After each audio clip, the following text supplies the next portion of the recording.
Құрметті менің оқырмандарым, 40 жыл ұстаздық еткен зейнеткер ұстаз ретінде мұғалімдер күніне арнап мынадай нақыл сөздермен өз тілегімді айтайын.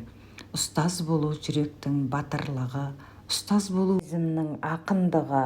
Осы даналықты еске ала отырып, ұстаздарға әрбір оқушыңыздың жүрегіне жол табатын жылы сөзіңіз, берген біліміңіз бен қажымас еңбегіңіз үшін алғыс айтамын. Шәкірттеріңіздің жетістіктері сізге қуаныш әкелсін, ал жүрегіңіз әрқашан білім шырағындай жарқырап тұрсын. Ұстаздық еткен жалықпас, үйретуден балаға. Абайдың осы сөздері сіздің ұлы еңбегіңізді дәл сипаттайды. Сізге мықты денсаулық, қажымас қайрат, жаңа табыстар тілеймін. Шәкірттеріңіз биік шыңдарды бағындыра берсін. Мұғалім мәңгілік нұрдың қызметшісі. Сіздің оқушыларға білім беріп қана қоймай, оларға дұрыс жол сілтейтін ақылшы екеніңіз үшін алғысымды білдіремін. Сіздердің, ұстаздардың мейіріміңіз бен біліктілігіңіз әрқашан биіктерге жеткізсін. Ұстаз ұлағатты есім.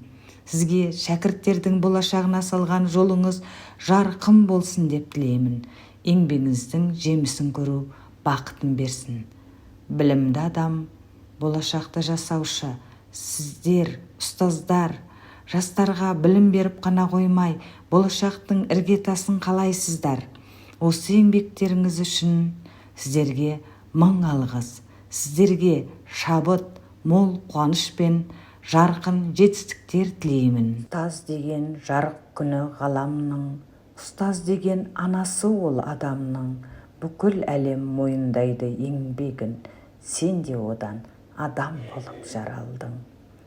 Ұстазыңды түсінген сен тереңнен, бар әлемге еңбегімен еленген, сенің бағың өрге қарай өрлесе, ол да бірге қуанышқа кенелген. Сол арқылы сен де өмірді шылғадың, ізгі іс қой ұстаз тілін алғаның. Мақтау алсаң ұстаздардың алдында, ол өзіңнің орындалған арманың.